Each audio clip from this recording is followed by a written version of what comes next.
Good morning सर्वांना। सर्वोच्च न्यायालयाचा आदेश असा आलेला आहे की जर आपण भाड्याने राहतो तर करारपत्र पाहिजे, आणि जर तुम्ही करारपत्र काही केला नाही आणि राहिला तर तो तुम्हाला दोषी ठरतो, तुम्ही दोषी ठरता।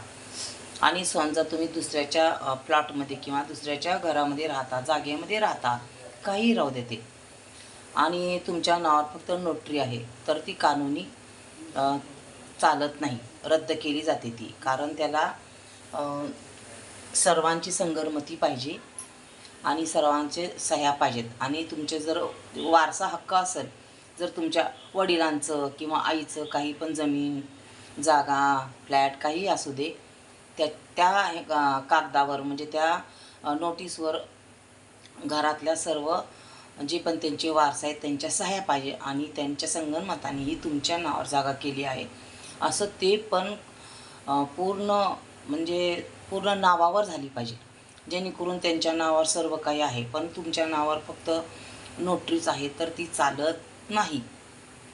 तर तुम्ही कधीही कुठेही राहताना भाड्याने सुद्धा तुम्ही जेव्हा राहता तेव्हा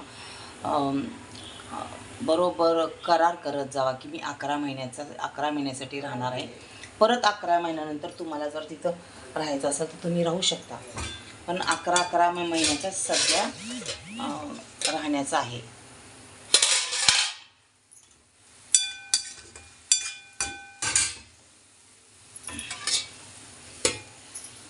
आणि जमीन पण त्यांच्या समजा वडिलांची असेल आणि तुम्ही फक्त नोटरीवर राहता तर ते कानूनी गैर म्हणजे तुम्ही त्याचा गैरउपयोग करत आहे आणि राहत आहे, कब्जा करण्याचा प्रयत्न केला तर ते हे चालत नाही। कोर्टाने आदेश दिलेला आहे की असे केसेस आहे ती स्वतः जातीने लक्ष द्या असं सांगितलेलं आहे कोर्टाने। आदेश म्हणजे न्यायालयाने आदेश सोडलेला आहे, तर जेणेकरून सर्वांनी सावध राहावे आणि आपल्या स्वतःच्या जागेमध्ये स्वतःचं घर बांधून राहावे, नसेल तर करारपत्र करावे की मी या जागेमध्ये असे किरायाने राहत आहे किंवा भाड्याने राहत आहे। कोणी समजा लीज पद्धतीने राहतात तर ते सुद्धा करार असायला पाहिजे, तर अशा प्रकारचे तुम्हाला मान्यता मिळते, नाही तर तुम्ही कानूनाचा म्हणजे गैरवापर करता असं होतं।